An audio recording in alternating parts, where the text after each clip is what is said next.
All right, folks, the subcommittee will come to order. We're going to hear today on the fiscal year 2020 budget requests for the FCC and the FTC. We have with us today our two chairmen from the FCC, Chairman Pye, who has served as chairman since January of 2017. He was previously a commissioner on the Federal Communications Commission. He's a graduate, proud graduate of Harvard and Chicago Law. We also have from the Federal Trade Commission, Chairman Joseph Simmons. He's been chairman since May of 2018. He was previously a partner at Paul Weiss, where undoubtedly he made more money. He was co-chair of the firm's antitrust group, and he's a graduate of Cornell and Georgetown Law. Let me say a few words, and then I'll call on my colleague, Senator Coons. As indicated today, we're convening the first hearing for the Financial Services and General Government Subcommittee for fiscal year 2020.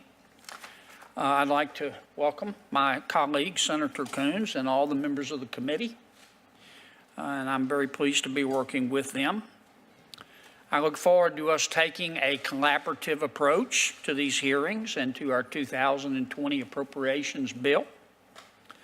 Our subcommittee may be small, dollar-wise, but we are mighty, and we are committed to saving taxpayer money and spending what we spend wisely. The programs and agencies funded by this subcommittee, I don't need to tell our two chairmen, play an important role in supporting the American economy, ensuring a fair and efficient system of justice, and promoting private sector growth. The FTC, hugely important agency. It's the nation's top cop on the consumer beat.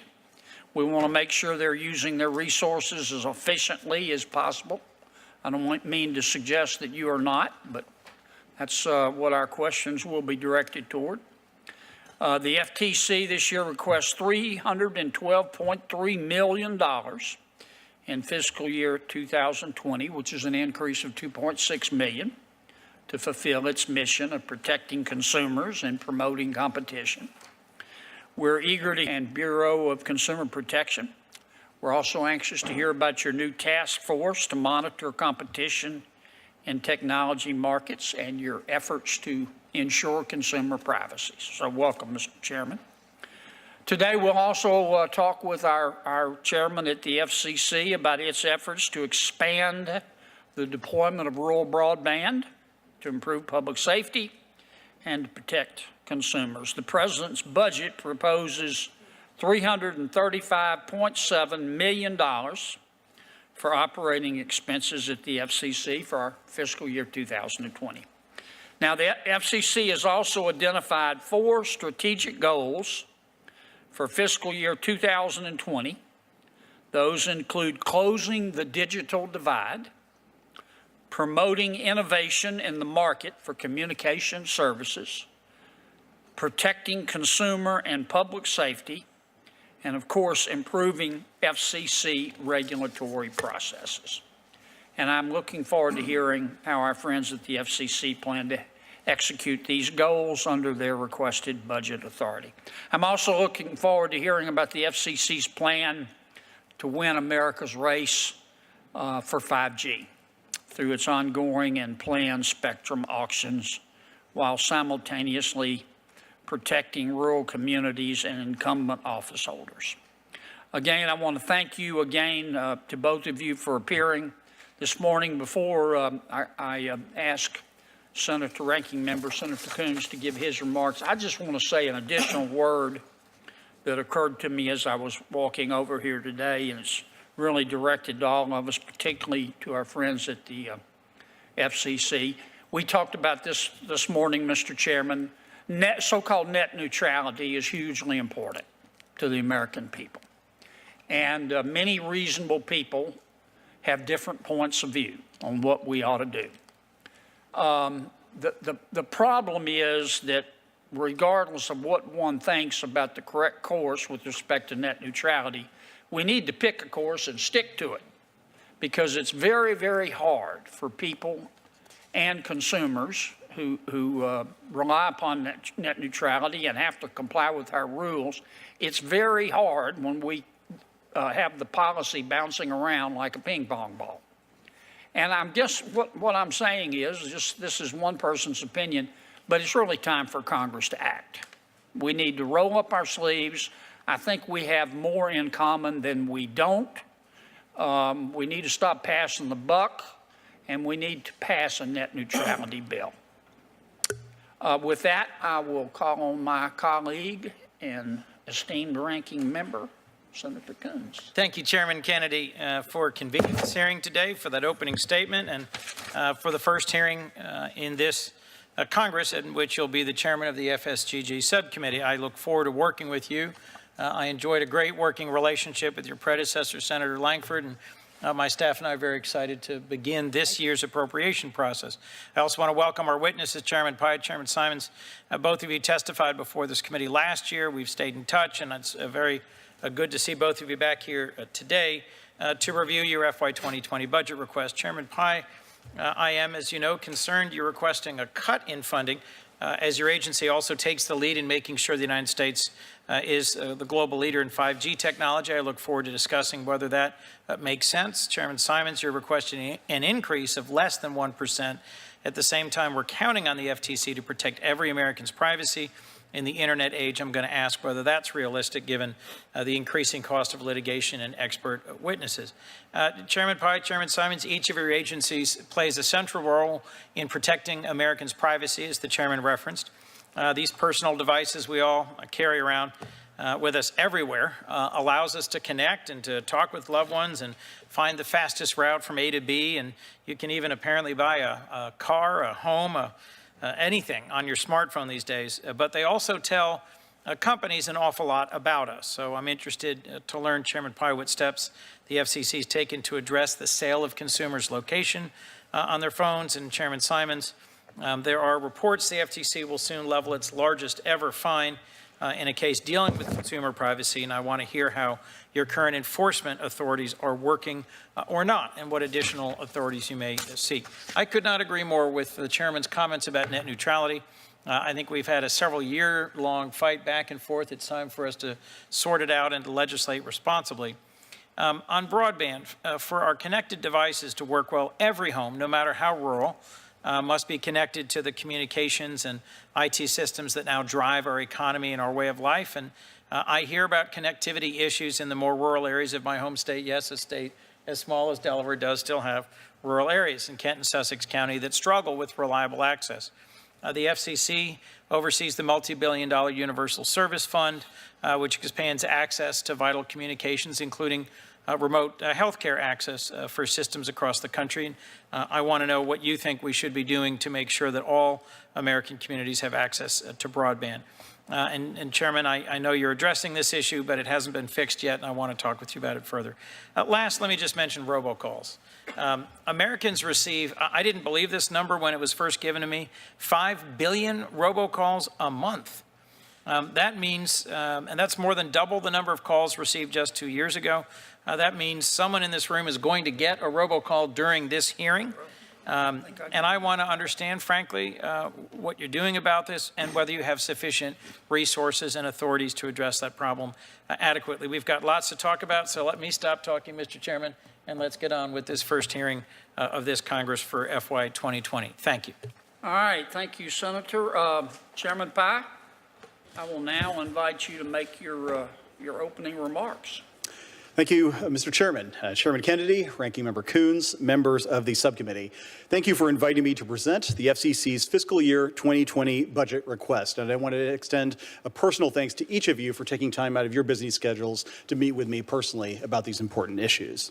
Mr. Chairman, as you recognized, our requested spending level is $335,660,000, derived from regulatory fees for regular FCC operations, with an auction spending cap of $132,530,000 $738,680 exactly. But first, I'd like to thank you for providing us with generous funding in the omnibus, as well as permission to complete internal reorganizations to advance agency reform efforts. Additional auction funds are supporting Congress's expansion of the TV Broadcaster Relocation Fund to reimburse low-power television, TV translator, and FM radio stations for costs that are related to the post-incentive auction repack. We also appreciate your authorization to create the Office of Economics and Analytics at the FCC. We are making great strides expanding and deepening the use of economic analysis in our decision-making. Now, our budget proposal for next year's for regular operations is slightly below what we received for fiscal year 19, and our auction cap is only adjusted upward for inflation, so our FTE level will stay the same. And what will those 1,448 FTEs be doing? Well, in my written testimony, I discussed important agency priorities, such as 5G and public safety. But I'd like to focus my oral remarks this afternoon on rural broadband deployment. The FCC's top priority is to close the digital divide. I have personally seen how the lack of broadband can affect rural communities in particular, from a bayou outside of Hammond, Louisiana, to the mountains of Cape and Springs, West Virginia. Now, I've seen how the business case for deployment too often doesn't exist without federal help. And that is why the FCC has been pursuing an aggressive agenda to expand high-speed internet access across rural America. For example, through our groundbreaking Connect America Fund Phase 2 reverse auction, we are awarding about $1.5 billion to connect over 713,000 homes and small businesses nationwide with fixed broadband. This will make a big difference in these communities. Earlier this year, when I was in Seaford, Delaware, I visited officials from BlueSurf, a broadband provider that will use FCC-directed funds to connect over 5,000 unserved locations in Sussex County, Delaware, and the Eastern Shore of Maryland. And just last week, I met with representatives of electric cooperatives from states including Oklahoma, Alabama, Arkansas, and Oregon. Our funding will allow these electric co-ops to deliver gigabit fiber to previously unserved rural areas, enabling things like telemedicine and precision agriculture, and strengthening rural communities. Last December, we also reformed our Alternative Connect America Fund model, or ACAM program. Specifically, we offered many small rural carriers more funding in return for deploying faster broadband to more rural locations. As a result of these offers, we announced last month that an additional 106,000 rural homes and small businesses will get faster broadband. That is a 31% increase in the number of locations receiving broadband of at least 25.3 megabit per second speeds through the ACAM program. And the increase is much larger in many states, like 105% in Montana and 92% in my home state of Kansas. We've also begun requiring that small rural carriers that still rely on the FCC's legacy mechanism provide faster broadband to more rural locations. Under the previous administration's rules, these carriers were only required to provide 10-1 service to about 115,000 locations. Under our new rules, these same carriers will have to provide at least 25.3 broadband to more than 600,000 locations. At the same time, we initiated a second round of ACAM offers to these carriers. If all accept, they will have to provide 25.3 service to at least 1.1 million new locations, including over 38,000 in Oklahoma, 34,000 in Kansas, 29,000 in Montana, and 27,000 in Arkansas. Of course, we need to do more to close the digital divide, and that is why, among other things, I intend in the coming year to establish a Rural Digital Opportunity Fund.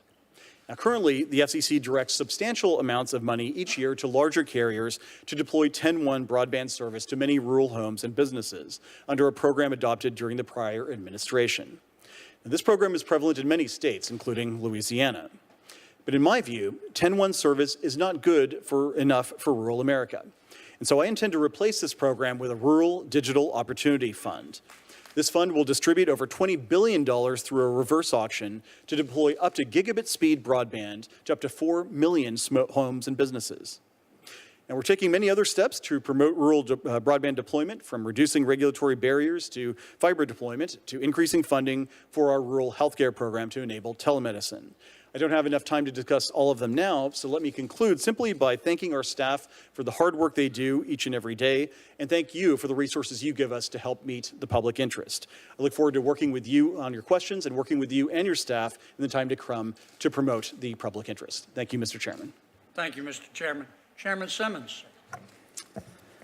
Chairman Kennedy, Ranking Member Coons, and distinguished members of the subcommittee, I am pleased and honored to appear before you today to testify about the Commission's FY 2020 appropriations request and to do so along my friend Chairman Pai.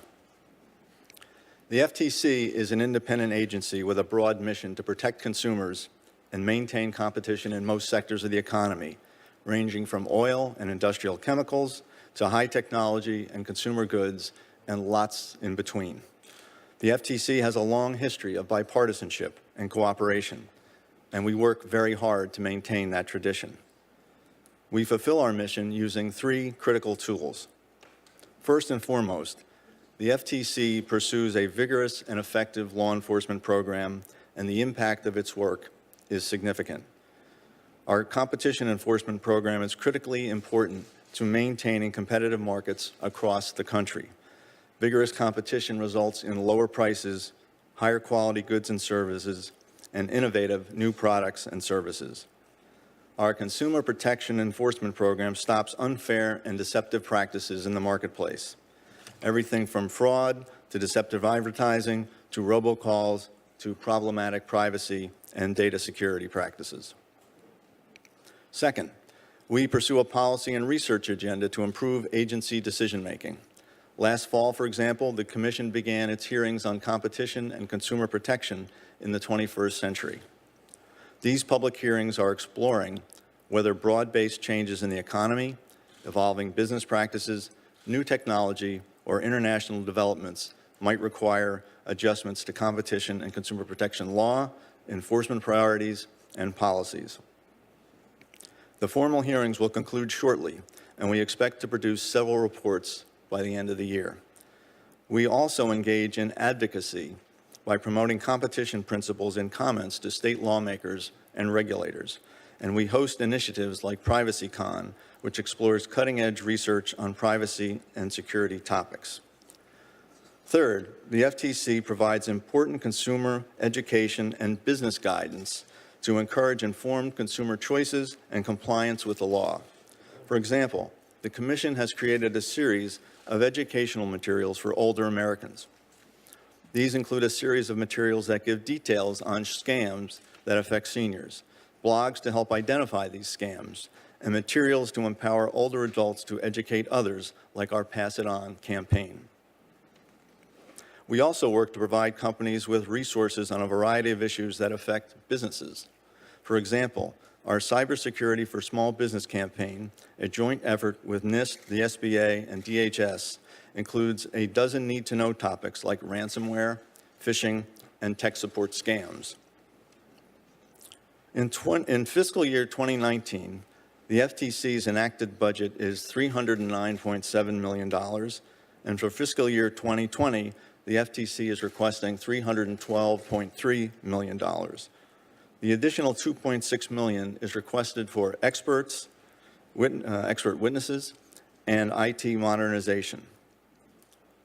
Expert witnesses are an increasing need in light of the growing number of complex investigations and litigation in both competition and consumer protection matters. We also require additional resources to modernize our IT infrastructure, which includes moving critical applications from our aging on-premises data center to the cloud, including critical litigation software support.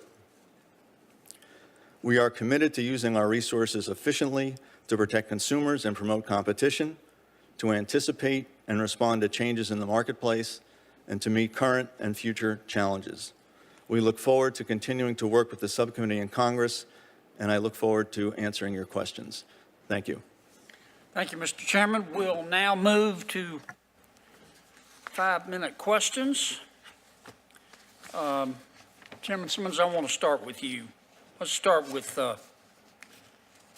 antitrust.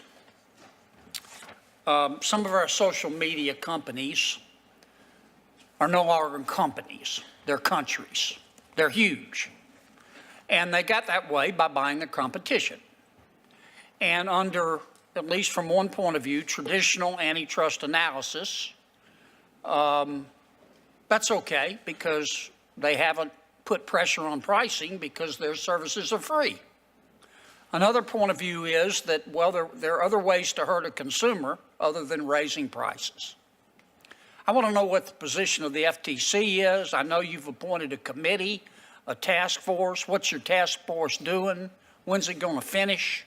And what's the position of the FTC going to be on these antitrust issues? Thank you, Senator. We'll start with the Technology Task Force. So this is created in the Bureau of Competition, and it is not temporary. So it's basically creating like another division that we already have, a litigating division in the Bureau of Competition. Its mission is to focus on companies in the high-tech sector, particularly digital platforms. Right. All right, and so it's looking at exactly the things that you just described. It's going to be looking at the transactions that they are engaging in. It's going to be looking at the conduct that they are engaging in, aside from the transactions. And we're looking. Excuse me for interrupting, Mr. Sure. Chairman, but I've got other questions. Do you know when the task force is going to complete its work and the FTC will have a policy with respect to antitrust? So the task force is ongoing. It's a law enforcement effort. So hopefully it's going to bring. We expect them to bring cases, and those cases can just continue. When? When what? When do you think you'll bring cases? When will we know what your policy is? Oh, so the policy is irrespective of the technology task force. Our policy is to stop any kind of conduct and any competitive mergers that either result in price increases, reductions in product quality, which would include privacy, and reductions in innovation. That's the basic policy. Have you brought any cases prosecuting that point of view? Sure. We brought one last week involving the healthcare sector in a high-tech platform called SureScripts. So this is e-prescribing. It connects the PBMs to the doctors and the doctors to the pharmacies. Okay. Let me shift gears to credit rating agencies. Okay. Our rating agencies form a very useful function. They gather information about each of us. Can we agree, though, that when the rating agencies have information that's inaccurate, they could do a better job of making it easier for a consumer to change that information? Could they not? Well, certainly it's very important that the information they have be accurate.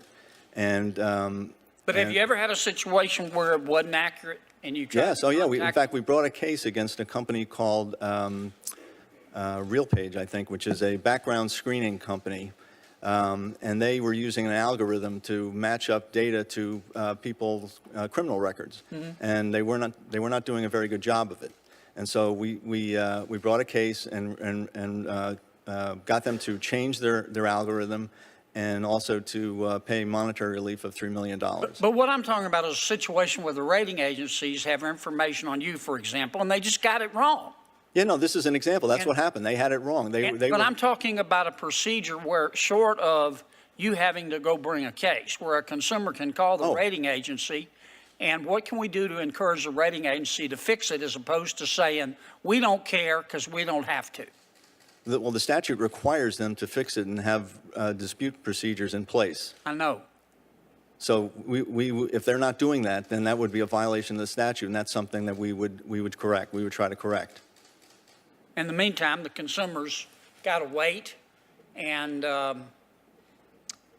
put up with the bad information about him or her. What I'm asking is, can you visit with our credit rating agencies? Yes. Try to have them set up a system that looks like somebody designed it on purpose, so that consumers can say, hey, you got my information wrong, please fix it. Yes, one of the... And they'll do it, as opposed to saying, you don't pay our fees. Business guys pay our fees, so call somebody who cares. Right. So, one of the things we're doing is we're talking to the CFPB, considering a workshop that will address exactly these issues. Okay.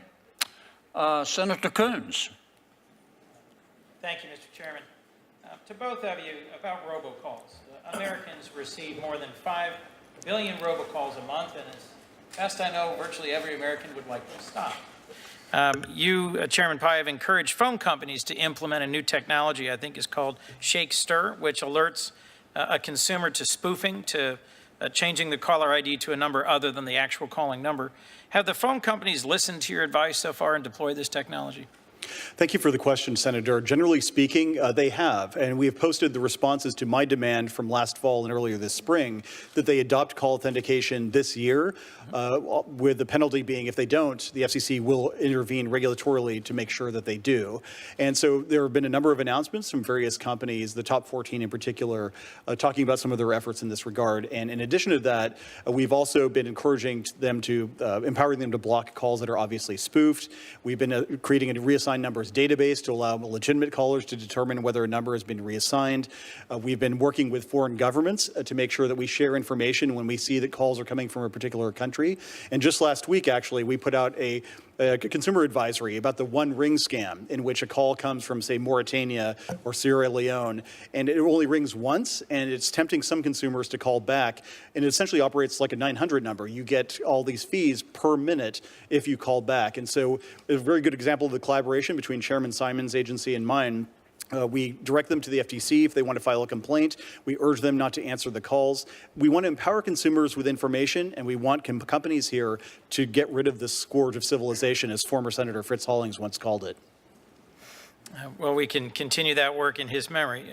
Does the FCC have a dedicated unit focused on this, and do you feel like you have the scope and reach of authorities that you need to continue the work you described?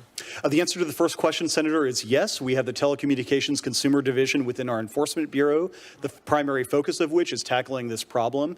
In addition, I know that members of Congress, members of this body of both the parties, are looking at legislation like the Trace Act, which I support. We want additional tools to help tackle this problem, and I think the Trace Act in particular is a step in the right direction. Chairman Simons, what's the FTC doing as part of this, and what comments might you have on the scope and reach of your current authorities and whether they're sufficient? Thank you, Senator. So we continue to sue people who engage in robocalls. We had 4, at least, I think, in the past year.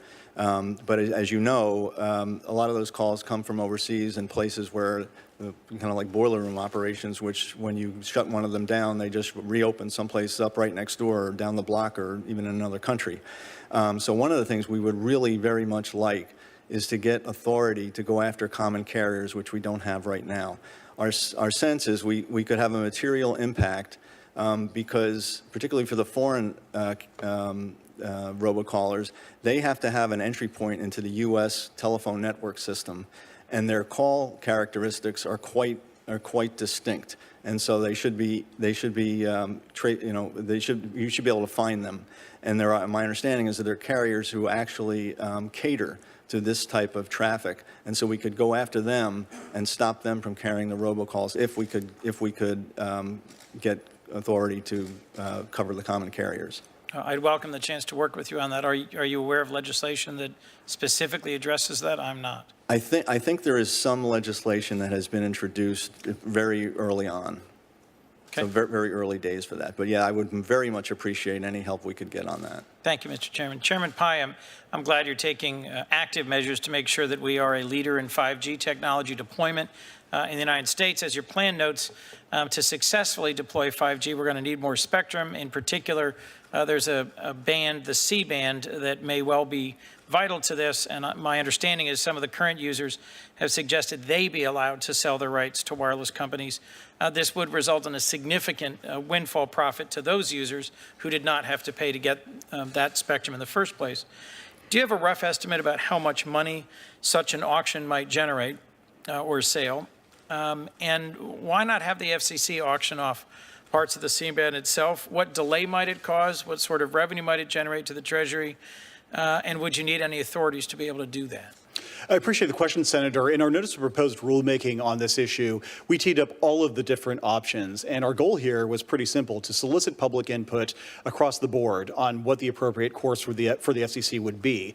In addition to that, we've been soliciting targeted input on some of the more thorny questions. For example, last week, we issued a series of questions about the legal ramifications of a particular course of action, because the last thing we want to do, of course, is to make a decision that we believe is in the best interest of the American people, but then be stuck in the courts for a long time. So there are many different factors here that we are trying to balance. One of them, of course, is time. As you mentioned, 5G leadership is a top priority for America, not just in terms of national competitiveness, but in terms of the innovation and investment that will happen on our shores if we get it right on 5G. That is one factor. The quicker we can get the spectrum to market for 5G, the more effective it will be. Another consideration is some of the incumbent users or customers of this band, and so we want to see to the extent that they have concerns, to the extent that we can accommodate those concerns. Another one which you highlighted as well is just making sure that, for members of Congress especially, the amount of revenue that will be raised and it could be raised from this spectrum. In that regard, I don't have a verified internal estimate of how much could be raised, but mid-band spectrum, we have a number of mid-band spectrum initiatives underway, and there's been a lot of chatter in the private sector about how much it could raise. Mid-band is in that sweet spot, has good propagation characteristics in terms of coverage, and as well as good throughput in terms of capacity. And so that's one of the reasons why this band in particular is very highly prized. But it could be tens of billions of dollars, is that correct? I've seen estimates along those lines. I don't have any independent way to verify those estimates. Thank you. I look forward to continuing to work on 5G and other issues. Thank you, Mr. Chairman. Thank you, Senator Coons. Before I call on Senator Moran, give us the names, Chairman Simmons, of those carriers that work closely with the robocallers that make it easier for the robocallers to do business. Oh, I don't have those, but I can get them. Would you? Sure. Can you get them to me? Yes. I'll put it on my Facebook page. Okay.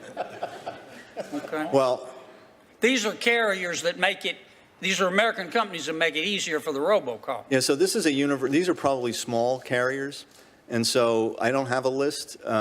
We'd have to develop the list. Can you get me a list? I'd have to check with my staff, but assuming Well, we ought to tell people who they are.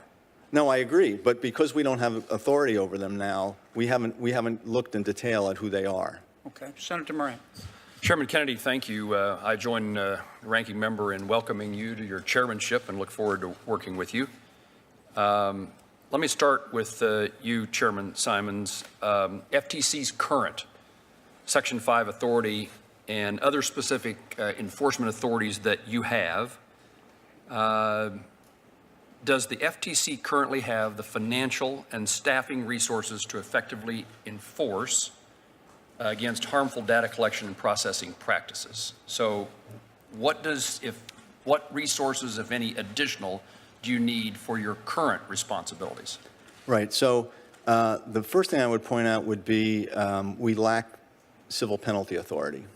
So we can go into court under 13B and try to get monetary relief, but usually with data security cases, it's very hard to prove a specific harm, that a specific breach resulted in a specific harm to any consumer. So the ability to get significant monetary relief is quite limited in our current authority. And our sense is that it would be much better if we had civil penalties, because that way we could create an effective deterrent and cause people to think more carefully about their data security practices and protect consumers' data. So in answer to my question, you are asking for a legislative Yes. endeavor, not necessarily something from this appropriations subcommittee. Right. Yes, we'd like to get civil penalty authority. We'd like to get targeted rulemaking, and we'd like to get jurisdiction over nonprofits and common carriers. Well, as you know, I chair the Commerce Subcommittee that deals with these topics, so I appreciate you reminding me of that. Let me ask you if that subcommittee or the full Commerce Committee, those that are working on data privacy legislation, are successful. And I'm teamed up with a handful of senators, and I think that I remain optimistic that we will be able to deal legislatively with data privacy. So if Congress were to enact a federal privacy law to provide the FTC with those improved authorities, how would you expect your resource needs at the FTC to change? I think they would go up significantly. One point of comparison would be If you look at the UK Data Protection Authority, which has jurisdiction to enforce the GDPR, which is a much more extensive privacy law than what we enforce now, they have, this is just the UK, they have over 500 people doing that job. Even the Irish authority has, I think, 140. We have about 40. Dramatic difference. We had the Irish authority in front of our full committee last week. Yes. As perhaps an aside, but something I want to say to you, Mr. Chairman, when we had you and all the remaining commissioners in front of our subcommittee, I want to tell you how impressed I was with every member of the commission. And it was good to see the capabilities, but also the evidence of working together to find solutions to problems. I'm very grateful for and appreciative of what I saw. Thank you so much. We deeply appreciate that. Chairman Pai, let me turn to you in a conversation that you and I have had ever since you showed me mobility maps. I remain concerned with the effectiveness of the Form 477 data collection process. And that's important. We talk about the resources in this committee. We would talk about the FCC and the Universal Service Fund. It also matters over at USDA and rural development. And those dollars, I want to make certain that if we're going to spend the amount of money that you have to spend and that the Department of Agriculture has to spend, that it goes where it needs to go to provide broadband service for all Americans. I led a letter that you will receive from the Kansas congressional delegation regarding our concerns about the 477 data collection process. Do you have any suggestions how the FCC plans to improve the maps? I know that there's an effort afoot to determine whether carriers violated rules. Is there something that's taking place between now and that determination to improve the quality and accuracy? Yes, Senator, is the short answer. With respect to fixed broadband, right after I got into office, we started a comprehensive rethink of the Form 477 process, which maps where fixed broadband is and, importantly, where it isn't. We are now engaging with staff, and I expect that staff will come to me with some recommendations on how to make sure that this information is both accurate and more granular. So we understand, for example, where broadband within a census block is, as opposed to simply understanding whether a census block has a single household covered in that block. On the mobility side, with respect to wireless broadband, we do have the Mobility Fund Phase 2, as you and I have discussed before. And here, thanks in part to Senator Manchin's advocacy, we determined that we believe that one or more carriers may have submitted inaccurate data. I referred immediately that matter to the Enforcement Bureau for investigation. I anticipate that the staff will come back to me with some reports on that investigation at some point in the near future. And at that point, we will determine how to proceed with respect to the Mobility Fund program. But overall, I share 100% your concern, the concern of other members of the committee, that we need to have accurate mapping data in order to make sure that this scarce federal funding is being distributed to close the digital divide, not to overbuild or part of the FCC's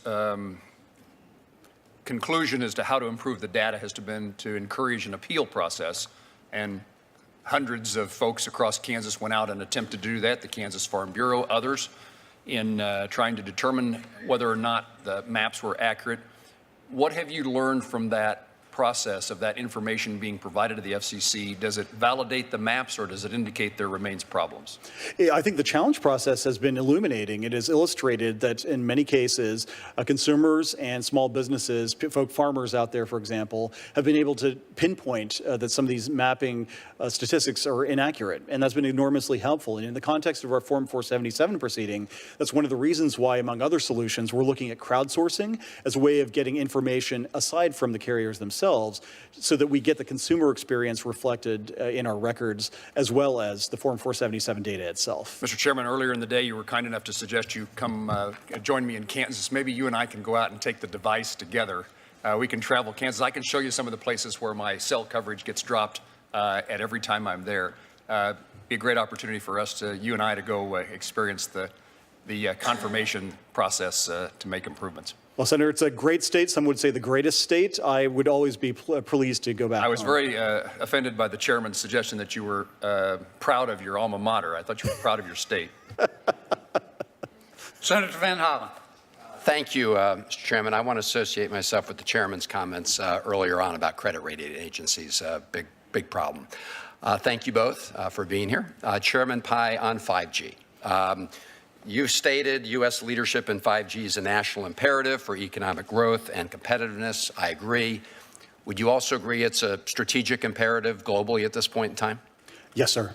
And would you agree that we're falling behind? I would just call your attention to a Washington Examiner article just April 10th. State Department admits U.S. can't compete with China's 5G. You were at a security conference, I think, in Prague in the Czech Republic recently, talking about the risks of Huawei and the Chinese system. Do you believe that deployment of Huawei system would pose a privacy risk and even a security risk here in the United States and to our allies? Appreciate the question, Senator. I've been spending a lot of time thinking about this issue, working with colleagues across the executive branch and with members of Congress.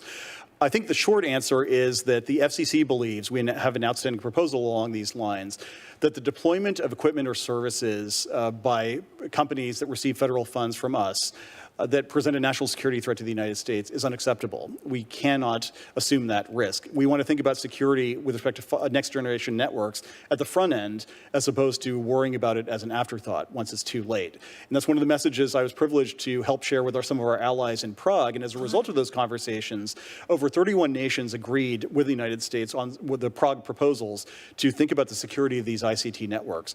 Now, with respect to the other part of your question, I do not believe that in terms of development and deployment of these technologies, the United States is falling behind. For example, Cisco's VNI report earlier this year pointed out that North America would have twice as many 5G connections by 2022 as Asia.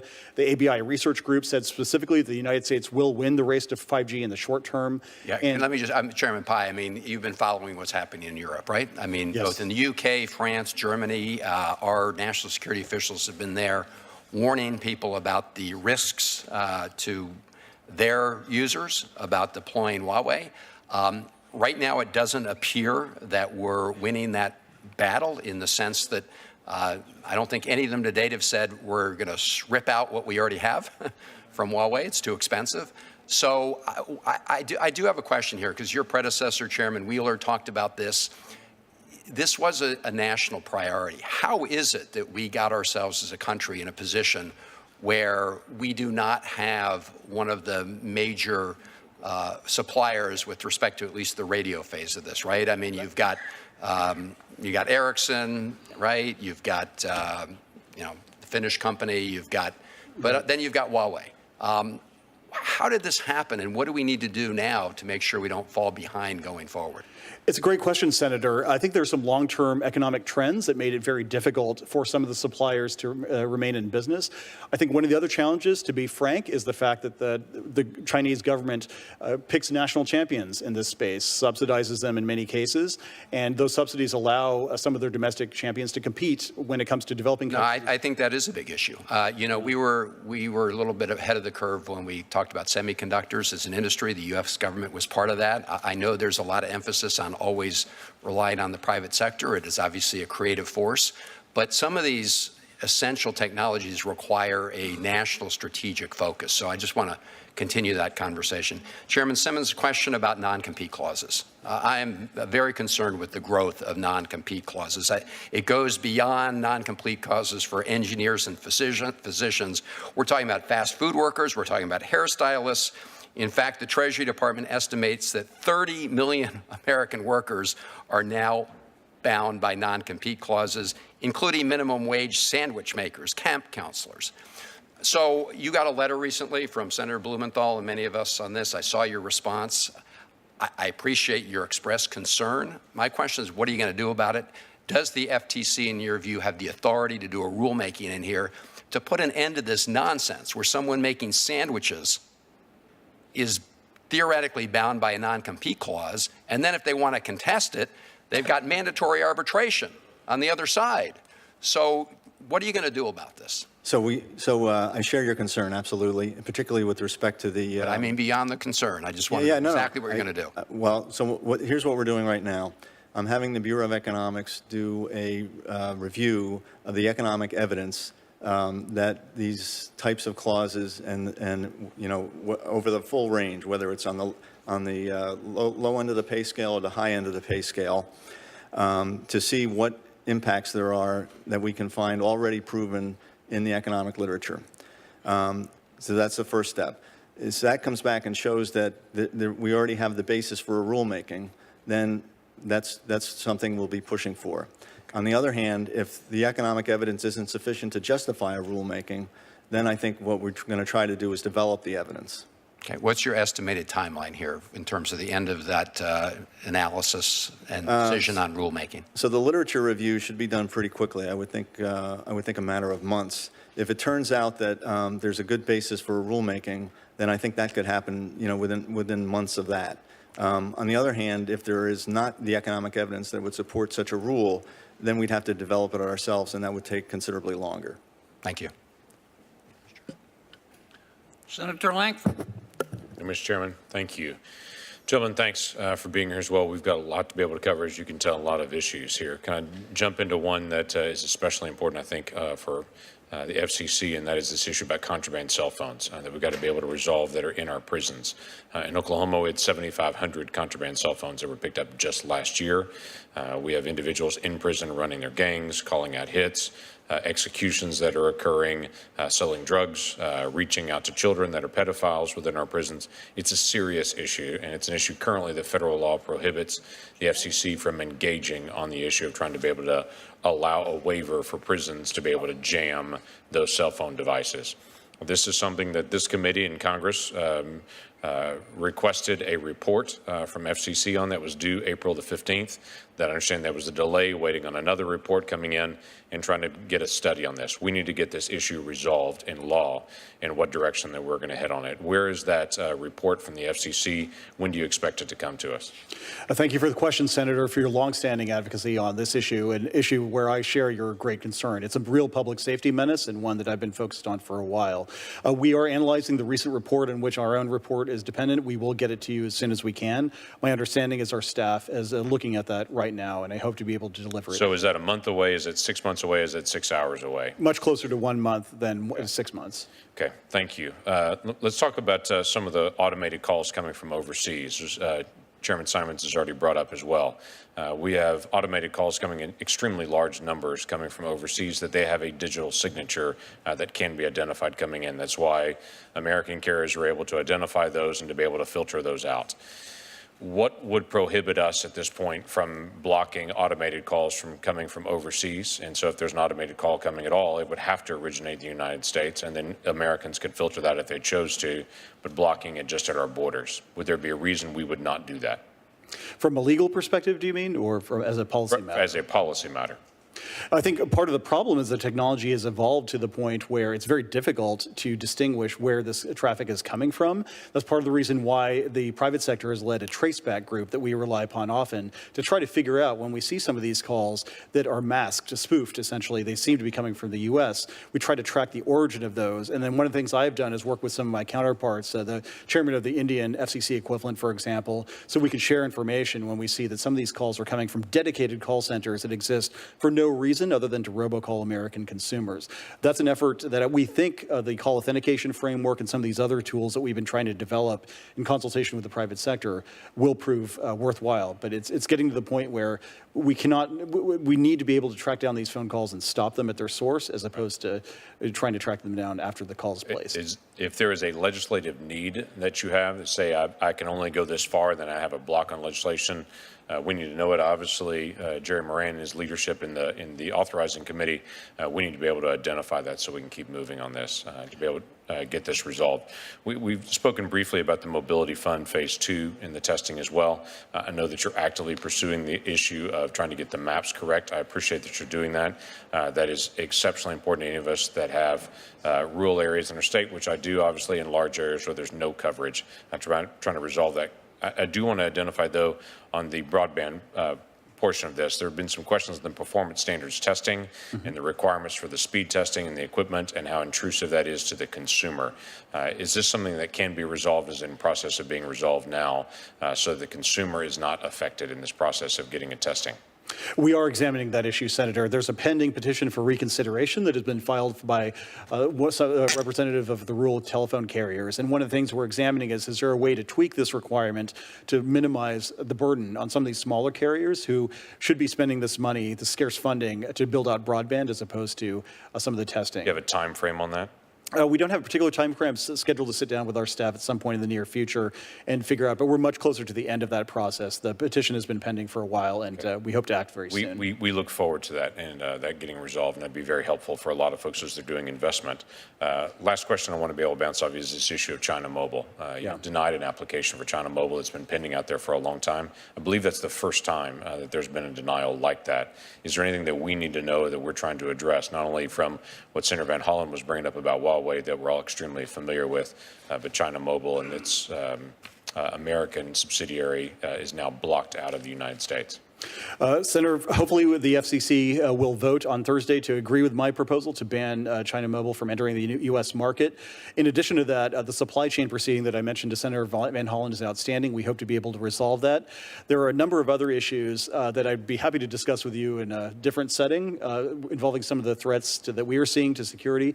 But what I will say is that I do believe that certain Chinese suppliers, such as Huawei, do indeed present a threat to the United States, either on their own or because of Chinese domestic law. For example, China's national intelligence law explicitly requires any individual or entity that is subject to that law to comply with the request from the intelligence services.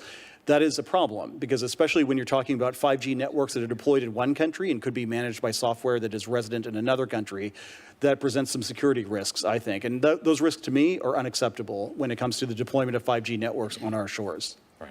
Thank you. Thank you, Mr. Chairman. You bet. Senator Manchin. Thank you, Mr. Chairman. Thank you, Mr. Pai and Mr. Simons for being here. Chairman Pai, I think last year I was the only one member of Congress to formally and successfully challenge a federal broadband, as you know, and you recognize that. We're fighting it all over, and we knew the maps have been wrong from day one. The problem I'm concerned with now is the amount of time it's taken. You put everything on hold, Mobility 2 Fund. That's $4.5 billion. Little states and rural areas of any state is dependent on to have connectivity. Also, we brought to you basically the cost in certain areas. It's much costlier in the mountainous areas of West Virginia to build out the infrastructure that would be in the flatlands of our neighboring friends. And we wanted to make sure that was in a consideration of that. The time element as far as deploying these funds, what timetable are you all on? And I'm not being critical, except that you just don't know how desperate it is. We can't keep people, businesses can't function, nothing happens. I couldn't appreciate that more, Senator. And I mentioned in my opening statement when I visited Cape and Springs, and I visited with a small business owner who's consistently losing business because after folks are enjoying the beautiful outdoors of West Virginia, in the evenings they want to plug in and watch Netflix or some other service, and they can't do it. And so that's starting to cost him. That's just one example for one business in one town. We want to make sure that these funds are getting distributed to close that digital divide. And that's why, with respect to the Mobility Fund, we want to try to resolve those enforcement investigations of the carrier or carriers that submitted inaccurate data, so then we can figure out how to right-size the Mobility Fund Phase 2. Here's what I'm concerned about. If the feedback, the public feedback, is not built into the whole review process, and then if you're going to wait until you think you've corrected the whole problem, it's going to be, I don't know, God, how long it's going to be until we do this. Can't you, when you correct it, the maps are corrected, the lights are crazy here, I know. Yes. You think they're bad on your side, you'll try them on our side. Anyway, as you correct, and the maps have been corrected, and we come into a state, and basically the app, we have apps that we can go around, which we've done, and we can test them, we showed it, your people accepted that, it's factual. We appreciate that. But as we correct them, can't we start, when a need is there, start releasing some of the funds? I think part of the concern we have, Senator, is to make sure that to the extent that a carrier or carrier submitted inaccurate data, if we proceed before we figure out the inaccuracies in the map and how to correct them, then we run the risk that you've highlighted before, which is that we might be directing funding to a part of the country that already has service. And so we want to make sure we get that part of it right, and then make the determination with respect to how to proceed on Phase 2. But the public feedback mechanism has to be in a 477. On the fixed side, yes. And that's where in the It's not there now. right. So in the context of the 477 proceeding, we are thinking about incorporating crowdsourcing or other types of consumer-led Because these information. apps, basically, they can submit to you off their phone, and show you the app that basically shows they're not covered, Right. or the coverage is less than what the providers are showing. And with respect to the Form 77 process, that's one of the things we're hoping to wrap up in the near term as well. We've been working very much with the private sector on different solutions to try to figure out where broadband is and unfortunately where it is not. Sir, I just, and again, I wanted to comment on basically the amount of time we've had getting response back from your office. So any of your staff that's here, I'm being constructively critical that we do not get response as quick as we should, and I'll give you a few examples. It was last August, we invited you to West Virginia to see some of the unique challenges, okay? We still haven't had a response on that. That was last August, about you coming and trying to set. We're only 3 hours. We're an hour and a half away. We're not that far. Yeah. We'll drive you, okay? In December, I had to put a hold on Commissioner Carr's nomination, as you recall, until we could get basically a thorough expeditious review on the mobility fund, include terrain factor. We got that moving. It took us holding him up. So without the hearing today, I don't know when we could have gotten a response on the February letter, and we got a response a couple of days ago. If you're having trouble with the staff, or you need resources for your staff to be able to do the job and get back with Congress, we have to answer every weekend we go home, and they're on the same. It doesn't change. They don't have connectivity. They're on us, and they want to know when it's going to happen. We've been telling them about the mobility broadband fund, rural broadband, and they're tickled to death with it. Now they don't believe it. They don't believe it's going to happen. So I'm just saying, whatever it takes on that, and to Congress and the congressional inquiries, it's a matter of us communicating. And if we don't hear from you all, we have no way to communicate. I appreciate, Senator, your concern. We will look to rectify that, and that's part of the reason why when you requested a waiver to be able to participate in the challenge process, I personally told our staff, let's make sure we do what we can to allow the senator to participate. Just communicate with us. Just call us back. Yeah.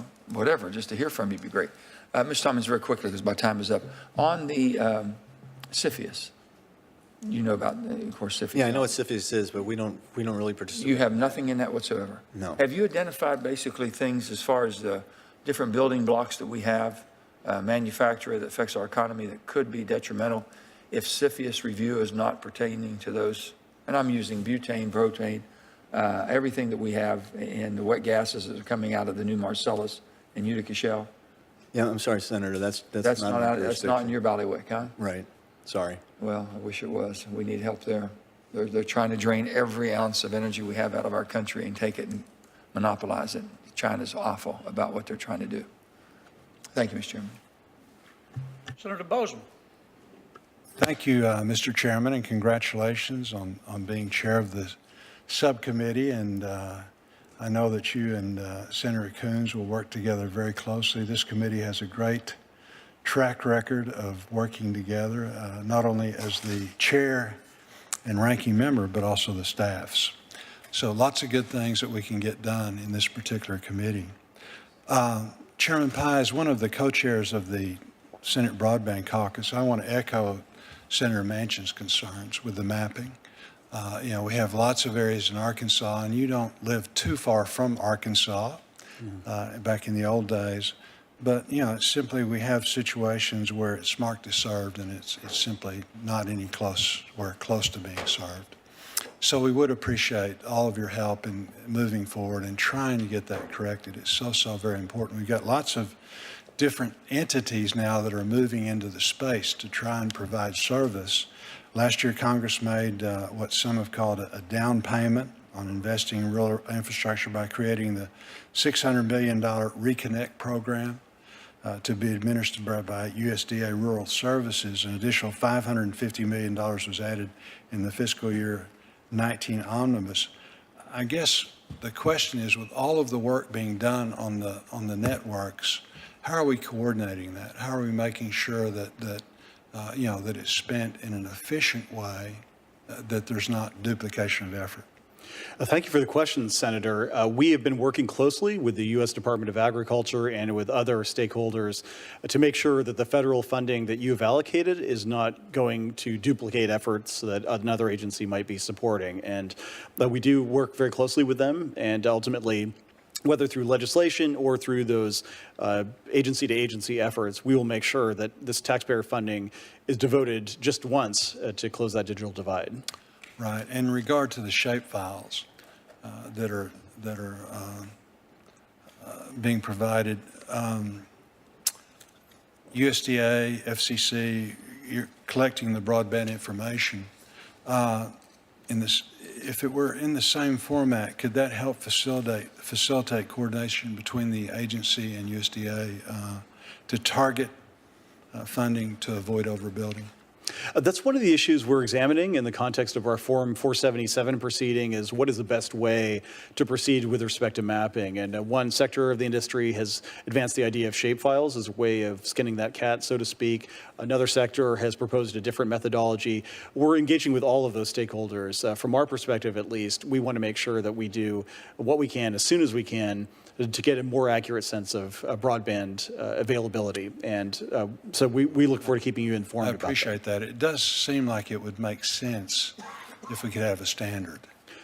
Exactly. We want to operate on the basis of common facts, both at FCC and at USDA, I think. Right. The other thing is I would like to second Senator Langford's concern with the prisons. We're in a situation now where, cell phones run anywhere from $500 to $1,000. It's very corrupting influence in that regard.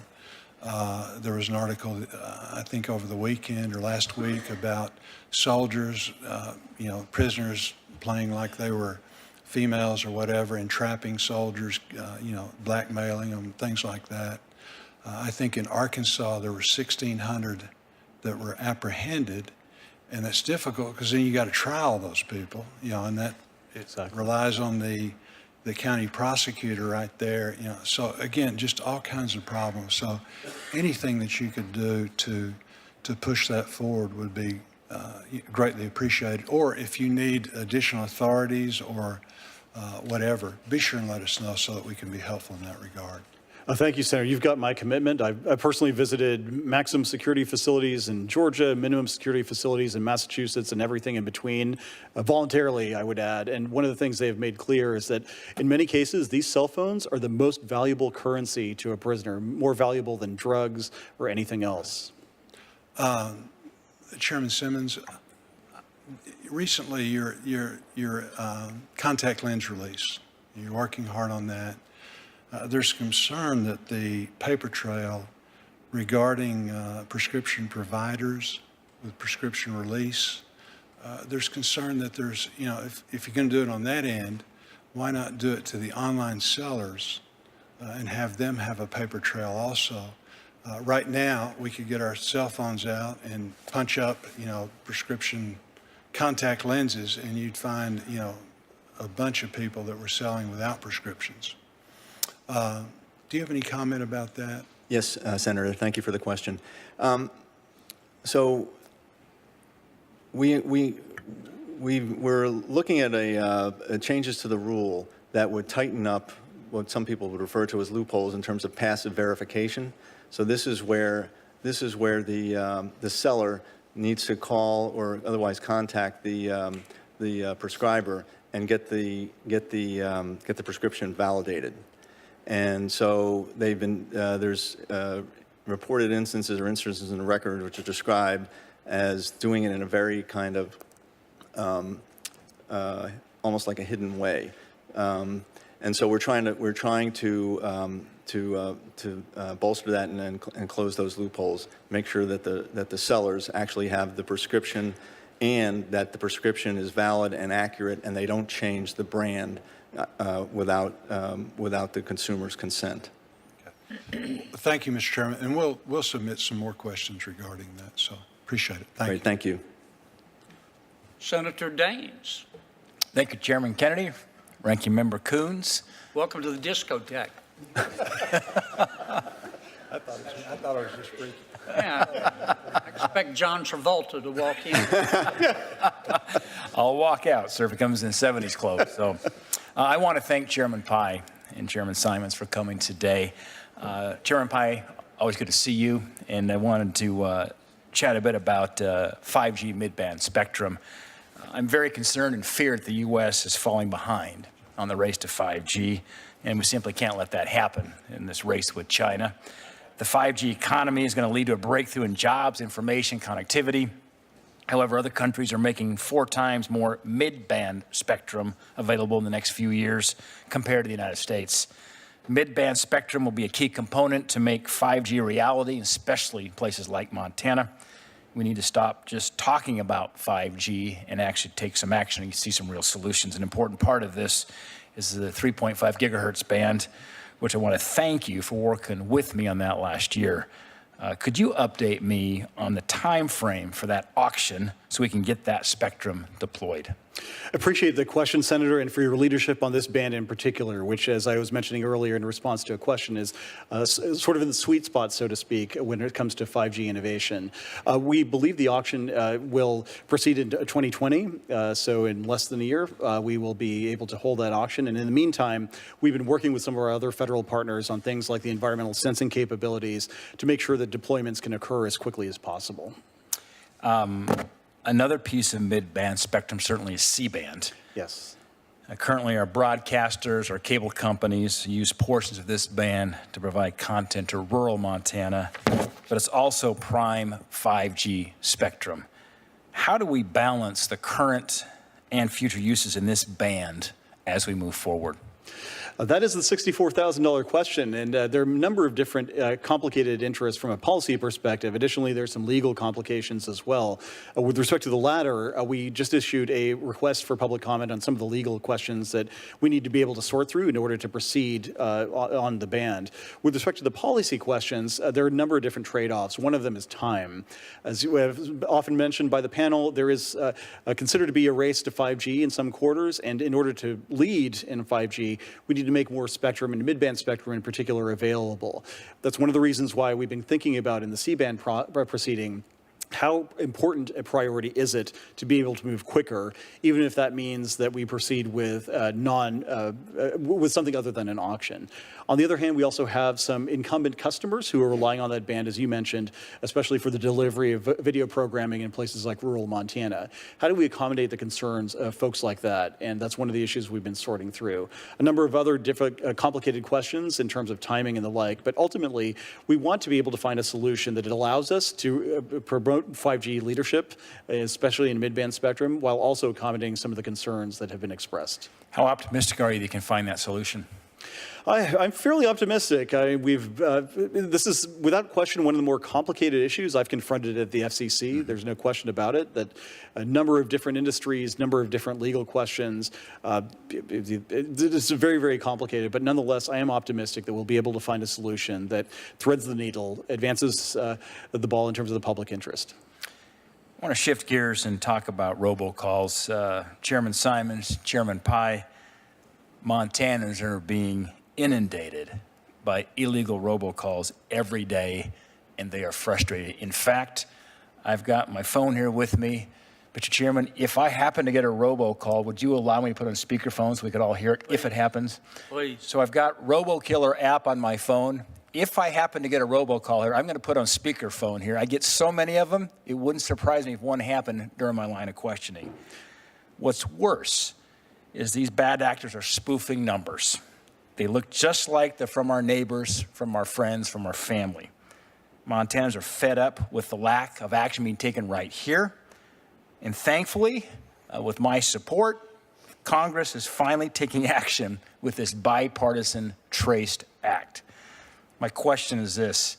I'll start with Chairman Simons. Can you commit to work with me to do what is ever necessary to put a stop to these illegal robocalls? Absolutely. Chairman Pai, same question to you. Yes, sir. And when do you think we can do that? Soon, hopefully, I would defer to you on the timing of the trace Assuming tech, we but- pass the legislation that enables that, as you've seen the text, how long will it take us? How long will it take you all to implement that and get that done? Certain tools we could implement immediately. For example, make it easier for us to go after some of these robocallers in terms of extending the statute of limitations. And that's not something that requires, as I understand it anyway, a full notice and comment rulemaking. But I think we could move very quickly. Okay, thank you. Thank you, Mr. Chairman.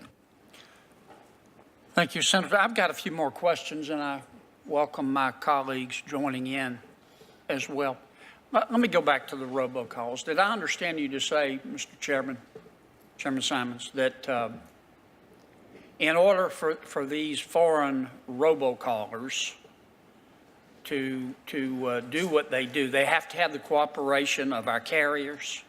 That's my understanding. And there's certain carriers that facilitate their doing this business. Yeah, our understanding is that there's certain carriers that cater to this type of traffic. And do we know who those carriers are? I'd have to talk to my staff about whether they know any specific carrier, but Is that under your jurisdiction? Yes, Or is we- that under FCC? we know. I'm told. We know, Says yes. okay? Okay. So why aren't we punishing them the rest of their natural lives? Well, we would love to, but we don't have jurisdiction over them because they're common carriers, and our authority doesn't allow us to go after common Who carriers. has jurisdiction over them? That would be the FCC, yes. Why isn't the FCC punishing them the rest of their natural lives? Well, I'd be happy to look at the particular investigation that Senator Chairman Simons is referring to. It seems to me it's real simple. The American people are being inundated with these calls. Many of them are coming from foreign countries. Even if they're coming from the United States, they're no more pleasant. In order for them to do it, they have to use carriers in the United States that for money are helping them do it. And you can stop them. Absolutely. And that's one of the reasons why we have demanded that the phone companies implement call authentication, that digital fingerprint for every single phone call. So you have a validation before you even look at the phone to know that that phone call is coming from a legitimate source. But I guess what I'm saying is while we dither around in the Senate trying to decide whether to pass a bill, and I'm not suggesting you're not doing all you can, but it's not a complete answer, but let's go after the carriers. Right. I mean, they've got to be violating some rule. And again, I'd be happy to take a look at the facts that Senator. Would you look at the facts and get back to us in a week? Happy to do that. I mean, this is a serious problem, Mr. Chairman, as you know. Absolutely. And I'd like a list of the carriers. I don't want to deny anybody due process or be unfair to anybody, but if you know who they are, I'd like to know who they are, too. Okay? Let me talk about spectrum. Bandwidth. What's the proper term? Spectrum? Spectrum is commonly used. We can't achieve 5G without spectrum, right? Correct. You don't have enough spectrum, do you? For the commercial side, that is correct, sir. Some federal government agencies have some of this spectrum, don't they? Yes, sir. Do all those agencies need the spectrum that they're hoarding? You don't have to answer that. I think all the agencies don't need the spectrum that they're hoarding. Some of them do. Some of them don't. Some of them could share. Right. Could we get the president to issue an executive order saying share your spectrum? We'd like to get to 5G sometime this millennium. Senator, that's obviously a decision the White House would have to make. What I can tell you is that we are always urging our federal partners to either relinquish or share spectrum because technology has advanced to the point where we can have a win-win. And we've worked very cooperatively with some entities like the Department of Defense. Others have been a little more challenging. But at the end of the day, if, as the president himself has said, that 5G is a national priority, that American leadership on this is a priority for everybody, we need to make sure that we have a spectrum supply that is ready to meet that challenge. Well, I mean, if the agency needs it, that's one thing. But if it's just a question of, well, we don't need it, but we're not giving it up, or we could share it, but we're not, we need to give them a little incentive. And I'll talk to the White House about that. And if I can't convince them, Senator Van Hollen can. Let me ask you just one other thing. Let me see where my notes are here. Oh, When you allocate the spectrum, Mr. Chairman, are you doing private sales? In secondary market transactions, we encourage because we believe that that is the best way ultimately to get the spectrum to its highest valued use. But we also auction spectrum. So we're in the middle of a spectrum auction right now. How do you know you're getting a better deal for the American taxpayer in a private sale versus an auction if you don't hold the auction? So that's one of the things we've found over the years is that if we decide to prohibit those secondary market transactions, over time, it will take a lot longer to allocate that spectrum to its highest valued use. And that's part of the reason why, for the last quarter century, we've been encouraging those secondary market transactions. That speed to market is one of the factors that has allowed the FCC to promote U.S. leadership on 4G. And that's one of the questions with respect to 5G is, should we encourage the secondary market there as well? Well, why can't we redesign the system so that we achieve speed while maximizing the price? An auction is going to get you a better price than a private sale, is it not? It depends. I think the auction would certainly raise revenue for the Treasury, which is, of course, one of the major considerations that underlay our authority in the first place back in 1993. One of the questions has been, does that auction process end up taking longer than a secondary market? If you have an asset and I want it, should you just be able to sell it to me directly as opposed to having a third party administer the transition? Can you of that make asset? recommendations to us on the laws we need to change to allow you to achieve maximum revenue and do it quickly? We'd be happy Give me that information. We'd be happy to, Mr. Chairman. Senator Coons. Thank you, Mr. Chairman. Let me follow up on some issues that we touched on earlier. First, Chairman Pai, there were widespread reports that mobile carriers were selling customers' precise location data without their knowledge or consent. You have a colleague on the commission, I think it's Commissioner Rosenworcel, who's concerned this practice may not have stopped and sent letters to each of the major mobile carriers asking them about it. Do you share his concerns, and is the FCC examining the sale of real-time location information? Senator, I do share the concerns that have been expressed, and that's why when we first got reports about this practice, I immediately directed our Enforcement Bureau to initiate an investigation into any and all carriers that might be engaging in the practice. Well, thank you. I hope you'll follow that up further. On privacy, Chairman Simons, the FTC has some authority to regulate and protect consumers' privacy. And as I mentioned, there's news reports, you don't need to comment, that you're close to announcing a record action against a particular company.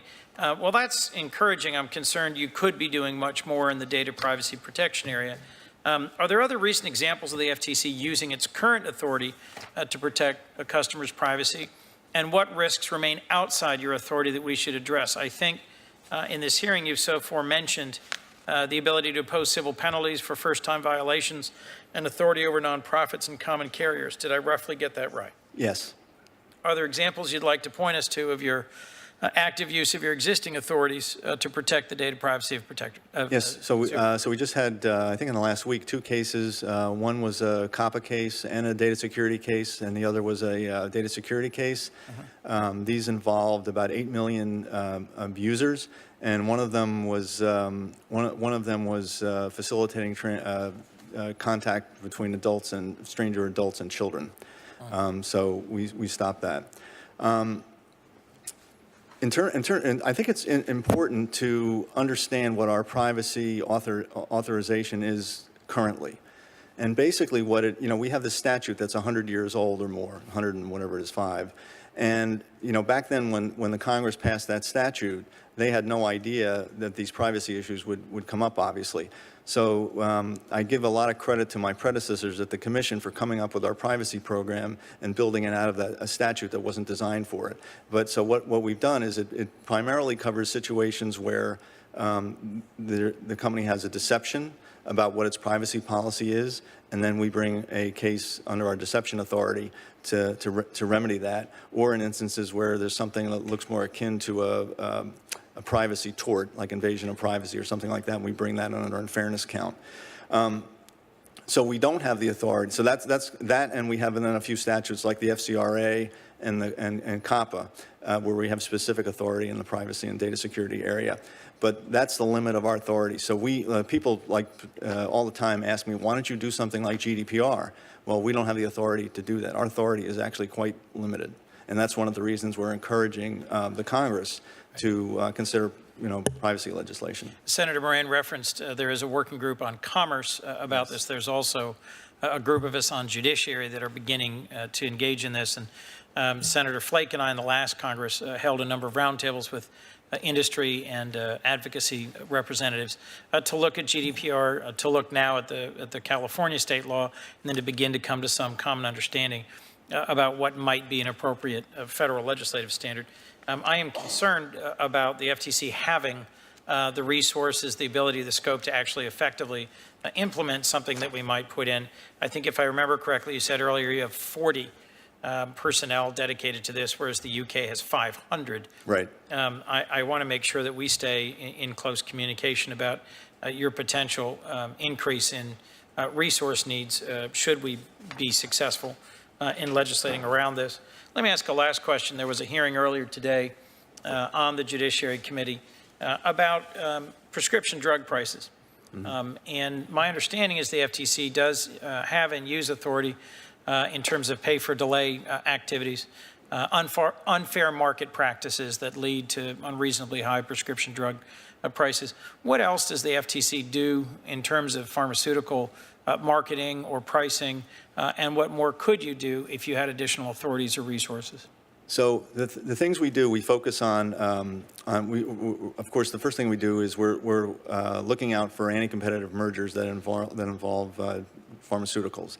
We're looking for the pay-for-delay cases. We're looking for the sham litigation cases, and we're looking for there's one more on exclusive dealing cases, and those types of matters. So in law enforcement, and we're also engaged in we're monitoring prices. There's a CMS survey of the prices that pharmacies pay, and so we're monitoring that to see if there are any price spikes, in which case we look to investigate what those are and see if there's an enforcement action that's appropriate. Thank you. Thank you for your testimony, and look forward to working with both of you in the year ahead. Thank you, Mr. Chairman. Senator Moran. Chairman, thank you. Chairman Simons, I've heard from Kansas companies about criminals who are buying words on search engines that make their fake tech support websites show up at the top of the list when someone searches for a tech product support. These criminals run, I assume, complex organizations and are able to trick someone into thinking they are talking to the tech company's product support and then convince the consumer to provide remote access to their computers.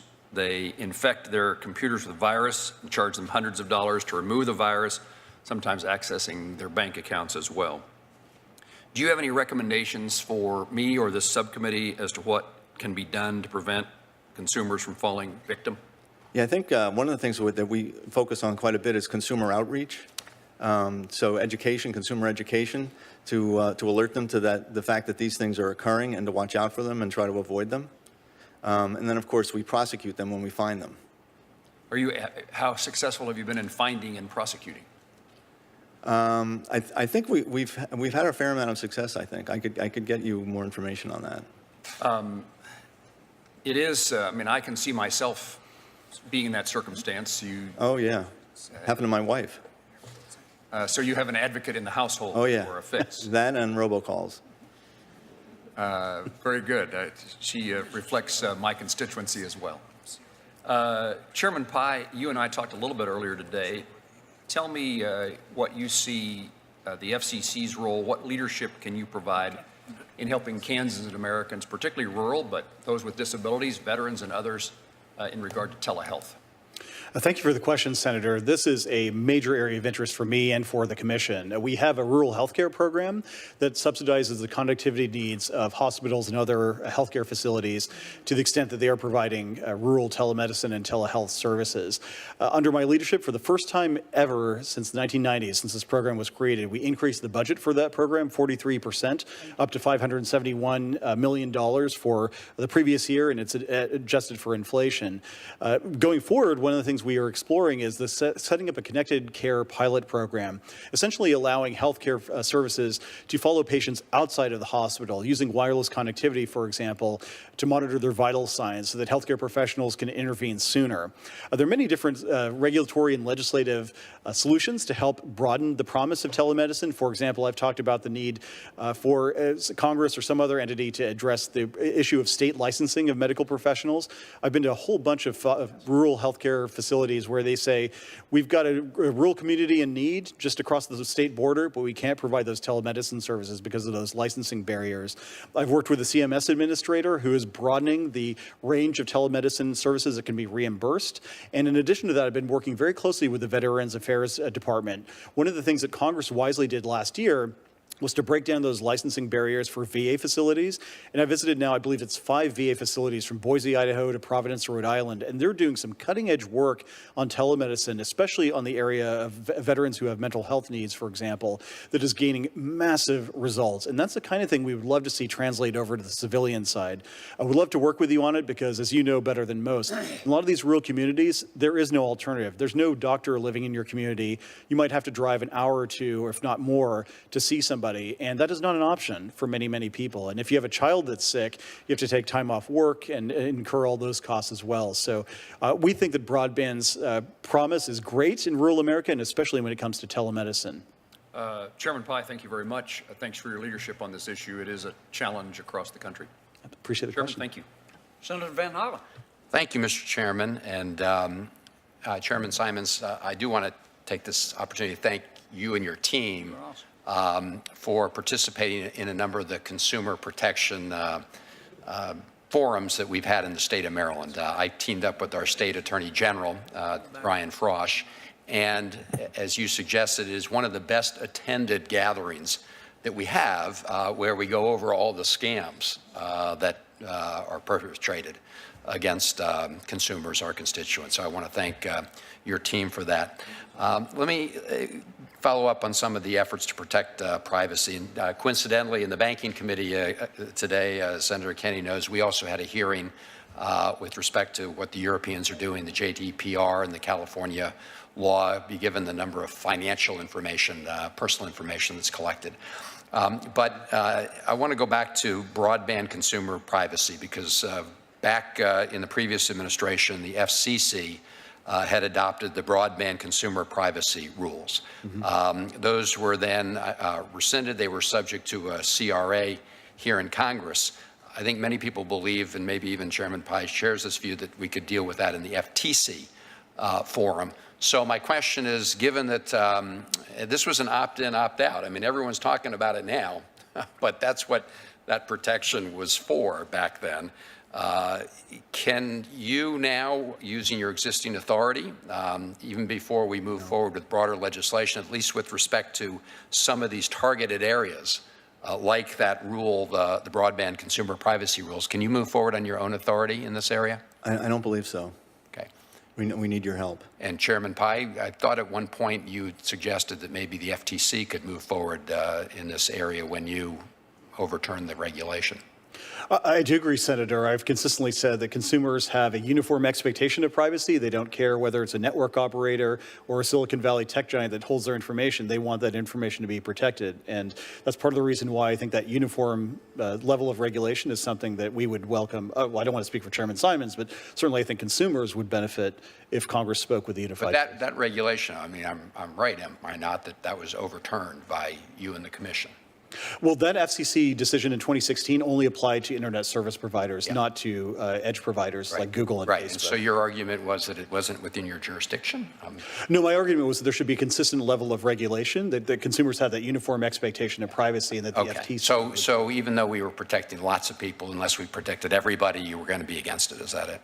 No. In fact, one of the things I pointed out in my dissent back in 2016 was that it was asymmetric regulation, that Silicon Valley companies that saw every kind of information that you had were being left unregulated completely, whereas internet service providers were being singled out for asymmetric regulation. I think the events over the last couple of years, if anything, have proven that... No, there's no doubt there's no doubt. I think there's a consensus here that we need protection for consumers. Yeah. I'm not sure about the argument about eliminating protections for some as we wait to get protections for everybody everybody, but we will debate that. And your answer is you don't have the authority in the FTC to move forward in this area. Well, we don't have the authority to pass the same rule that the FCC passed. But you can look at some of these other areas. I'll follow up. Let me ask you, Chairman Pai, I want to get back to 5G for a minute, because obviously we want to accelerate the deployment of 5G here in the United States. And as I indicated, we're going to have to sort of review how we got so far behind in some parts of 5G here in the United States. But we also want to make sure that we protect the security of 5G going forward, because it's going to be, as I understand it, connected to everything, right? The Internet of Things. So we want to make sure that malign actors can't, breach the cyber security of these systems. And as I recall, back in November 2017, the Obama administration had proposed some regulations to deal with the cybersecurity concerns on 5G. You thought that might be too burdensome, and so we've dispensed with those. So my question now is, what is your plan specifically to make sure that as we move forward in 5G, that we also make sure that we do it right from the start? Because obviously, to the extent that we get it right from the start, we won't have a whole lot of problems. We'll have less problems with security going forward. What are your specific plans? Thank you for the question, Senator. We're working very extensively with our federal partners. For example, the Cybersecurity and Infrastructure Security Agency at the Department of Homeland Security has primary jurisdiction over this issue, and we work regularly with Chris Krebs, the head of that agency. Along with that, I've been working extensively with a lot of other federal partners. You referenced earlier the Prague Conference, for example. I mean, there we had not just me, but representatives from the National Security Council, the Department of State, the Department of Commerce, and other agencies working together to make sure the security of these ICT networks was something that we recognized. In addition to that, we've been working with the private sector to make sure as some of these technical standards for 5G are being developed, that those security protocols are incorporated into the standards so that, as I was mentioning earlier, this is not something where we just go ahead and build it as quickly as we can and then maybe a year or two later wonder, oh, maybe we should do something on security. We want security to come in at the front end, and so we've been engaging in those conversations as well. And are there going to be any standards that are required as best practices in this area? That's one of the things we are developing, and so it might not be the sort of formal FCC regulations that might have been proposed in the past because, as I said, the DHS has the primary jurisdiction over this area. What we can say is we've been urging industry, all stakeholders, to think about the security of these 5G networks at the front end, and that is a message that has been very well received. All right. I look forward to continuing the conversation because it seems to me we want some uniform rules of the road so that people know that every carrier, every 5G provider has built into it important security protections. And I think that supply chain proceeding that I mentioned earlier also serves a very important signaling function. If the FCC proposes to ban the use of this federal funding from being used on equipment or services that come from companies that present a national security threat, I think that obviously sends a signal to our domestic companies.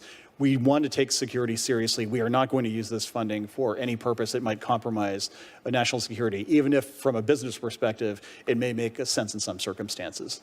Got it. If I could, Mr. Chairman, so I understand you have the authority with respect to the public funds. If you thought that there was a component that a carrier, U.S. carrier, was going to put in their phone that you thought could compromise the system, do you have the authority at the FCC right now to say don't do that? To the extent it's accepting federal funds? No, without federal funds. Oh, generally speaking, that's one of the issues that we're exploring. Our jurisdiction is not as clear as it would be in the case of federal funding that is being expended. Right. No, I understand that. Maybe we can follow up on that as well. I'd be happy to do that. Thanks. Senator Daines. Thank you, Chairman Kennedy. Chairman Simons, our current drug pricing system is full of convoluted and opaque practices, and those are probably the kind words I could use today. As Montanans continue to struggle to afford the medications they rely on, I believe we need a better understanding of how the drug supply chain works today in order to protect patients and, importantly, lower costs. That's why I introduced a bill with Chairman Grassley last week that would require the FTC to study the role of the middlemen, the pharmacy benefit managers in this drug supply chain. It's my understanding that this last time the FTC examined PBM practices was back in 2005. Yeah. Chairman Simons, don't you think it's long overdue for our nation's Consumer Protection Agency to examine whether the pharmacy middlemen are actually focused on driving down costs for patients, as I think about rebates and so forth, instead of lining the pockets of their own industry? Well, I don't know if I would, well, thank you for the question, Senator, and I'm not sure I'll take all the characterizations so strongly, but we're very concerned. We're focused on looking at how the PBMs are behaving. We were trying to do merger retrospectives for those, and somewhat without success so far. But we're also monitoring this sector of the healthcare industry very carefully, and we're looking for problems that we can attack with law enforcement. Do I have your commitment to work with me on this piece of legislation? Sure, I would be happy to be as helpful as I can in any way possible. Yeah, I spent 13 years in the consumer products world once upon a time. This difference between list price and net price. Yeah. And I'm very curious, these rebates, over $170 billion of rebates go back in the system. And be very curious to see how much of that actually gets to the consumer. Be something to look at in terms of these opaque practices right now in this system. Right. Chairman Pai, last week I introduced the Bipartisan Pirate Act. Pirate broadcasters hurt not only Montana's legitimate radio broadcasters, but can affect our emergency broadcast system, as well as air traffic control communications. Could you discuss some of the problems you have with cracking down on these bad actors? Yeah, thank you for the question, Senator. One of the problems is that it is somewhat like whack-a-mole. If you shut them down in one location, they may move to another location. And that's why one of the FCC's strategies in this area has been to go after not just the pirate themselves, but those who may be giving them assistance. And so, for example, one of our most significant enforcement actions to date on this issue under my leadership has been going after some individuals who essentially harbored a pirate, made their home and other facilities available to this individual to do pirate broadcasts. That's one of the things that we've found that has been a problem. We look forward to working with you on your legislation, and we welcome any tools that might be able to help us attack this problem. It's a major problem for the licensed broadcasters who are looking to do the right thing. Thanks, Chairman Pai. Another one of my priorities, this is for you, Chairman Pai, has been making sure that federal dollars for broadband and wireless connectivity are directed to unserved and rural areas instead of overbuilding existing networks. I know you grew up in rural Kansas. Part of this can be solved by better communication between the USDA and the FCC. Part of it can be resolved with stricter overbuilding rules. I believe both of these have been improved with recent legislation that I've been a champion of, but there is another component that needs to be addressed, and that's better information and better mapping. Many of my colleagues have discussed this at length, and there are a number of possible solutions, including partnerships, crowdsourced data, shapefiles. I want to make sure we get the best data possible while also protecting the privacy of Montanans. Could you provide an update on the FCC actions and what you might see as possible solutions? Appreciate the question, Senator. And the entire premise of our Mobility Fund Phase 2 was exactly what you enunciated at the beginning of your statement, which is that we do not want to subsidize a competitor in a part of the country that already has service. Meanwhile, there are many swaths of Montana, Kansas, other states that don't have any service at all. And that was the entire premise when we started in January and February of 2017. With respect to the mapping issues, on the fixed side, we have an ongoing Form 477 proceeding, which is examining among other solutions, the shapefiles proposal that you mentioned. And with respect, we hope to be able to get some recommendations from our staff on how to proceed with the Form 77 updates relatively soon. We essentially want to make them more granular so that they're more meaningful to us and more meaningful to you as well. On the Mobility Fund side, we have the ongoing enforcement investigation into a carrier or carriers that may have submitted inaccurate data. I expect that our staff is going to come to me relatively soon with a recommendation there as well, and we can determine what appropriate action to take with respect to the investigation and how to proceed with the overall Mobility Fund program. Thank you, Chairman Pai. Okay, gentlemen, thank you. I want to close this way. Number one, I want to say another word about net neutrality. Unlike last Congress, we have a little more flexibility now because the CRA is no longer an option. And this is one person's opinion, but I wanted to get this on record. In my judgment, the debate that preceded the partisan vote in the House reveals some major flaws in Title II that could set our rural communities back. And we talked about the importance of our rural communities today. I think the debate revealed that the flaws in Title II could unnecessarily stifle 5G. We don't want that, along with innovations. And it could also undermine broadband investment and competition in small towns across this country, including but not limited to Louisiana. The stakes are very high. I don't need to tell you that, Mr. Chairman.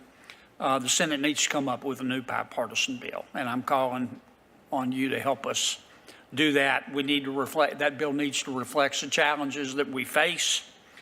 We need to protect consumers in it, and we need to protect rural communities and give them broader access to broadband and innovative competition. Number two, if you work for the FCC or FTC and you're in the audience, raise your hand. Thank you for your good work. Number three, thank you, Mr. Chairman. If there are no further questions, the hearing record will remain open until next Tuesday for subcommittee members to submit any statements or questions to the witnesses for the record. The committee meeting is adjourned. And I'm sorry about the lights.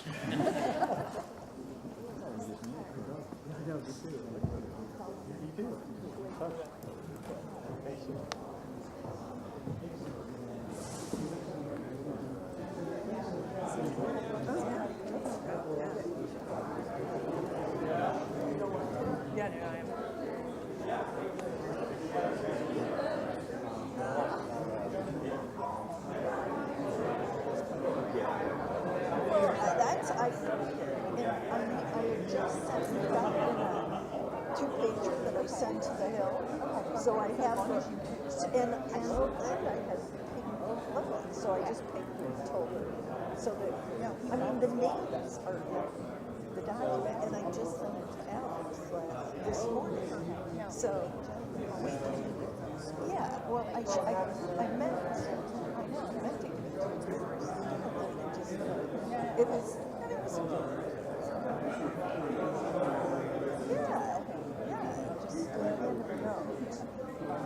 and then so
See you all soon. Good job. Okay. nice job.